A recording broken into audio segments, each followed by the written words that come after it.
I would say every kind of possibility could be inspiring for me. As a vision, an image, or somebody's expression. I think it's pretty, for me, it's pretty connect with something in my memory or in my subconsciousness, or something I suppressed, or something I forget but really significant for me. And so I would say that's the moment of magic, but it could be in any kind of situations too.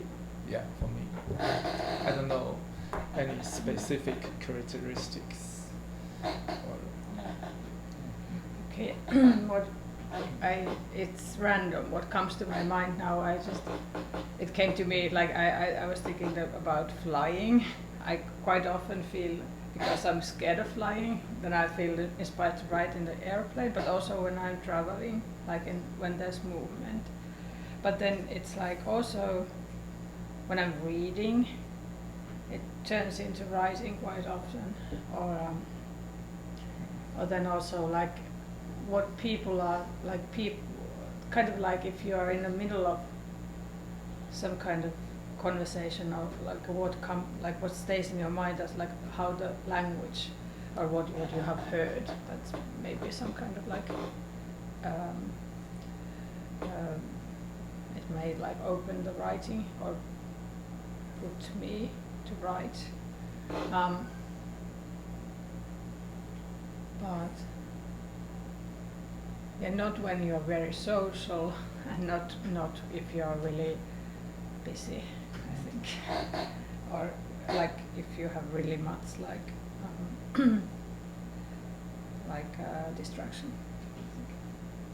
Yeah, for me it's quite similar, but when I feel like I'm in an inspiring situation, whether it's with friends or with people, I think at the back of my mind there's something that keeps running, and I start thinking about a certain subject, and then when I start thinking about it, I kind of visualize or start kind of hearing a line of poetry coming up, and it could be just one word that I get, or one image or one emotion, and I note that down, and it can expand into something big or something smaller. Sure. So I have loads of notes on my phone, and sometimes when I'm walking it's random, sometimes when I'm sitting on a bus, so it depends when it actually, the moment comes to me, but this is how it usually works for my inspirational characterization of the moment.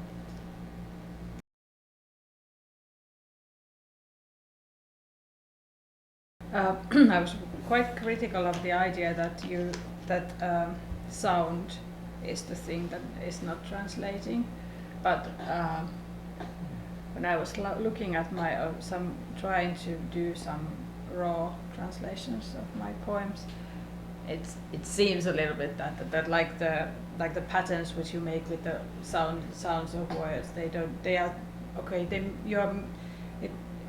It's not impossible to translate them, but they need much work. And then I used to use a lot of like homonymic. This was like maybe one obsession, like willing to say two things with one word and they don't translate. And sometimes it's a pity because they are meaningful. Yeah. There are always certain words or expressions that don't fully translate from one language to the other because of the connotations and because of the meanings that are found within them. When I first started writing, a lot of people around me used to tell me your writing is very abstract, and I used to write, I still write majorly in English, and I do a lot also in Arabic, but they used to say like, you're writing in abstractions, and then they asked me what is your native language, and I said it's Arabic. So one of my professors and friends told me that it's because it is the abstraction carries within it a lot of other things in other languages that it becomes impossible to translate into English, and that helped me basically branch out whatever I want to say in as much also as many few words as I possibly can. So it helped me look at things differently, but not everything you do can translate. Like Henriikka mentioned, sounds, that is one of them. I hate the word subtext, but yeah, the inner meaning behind it can also not fully translate if you work between two languages that are also essentially very different or not the same root or not even remotely close. So that also, and the cultural connotations also are difficult to translate. I think most of the poetry, most of the case, I think is untranslatable, is cultural thing, because and also that's a very fundamental difference between Chinese character and the English. For example, there's no gender in Chinese. There's no past or future tense in Chinese, and also the music, because in Chinese there's only one sound for one word, so it sounds like a song, yeah. So this totally lost after translation, and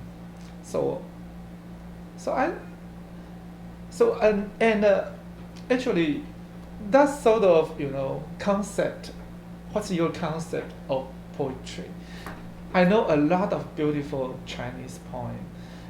After translated to English, it's it's pretty accurate, but it's not beautiful anymore. So that's really made me that made me think the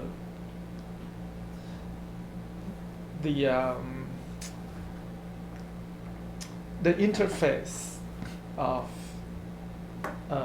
Chinese and English. I always think that's very, very hard to overcome it, because these two language is the rhythm, the rhythm, the music, the image, the same, and the feeling of each word is so much different. Because as a poet, Chinese for me, every word,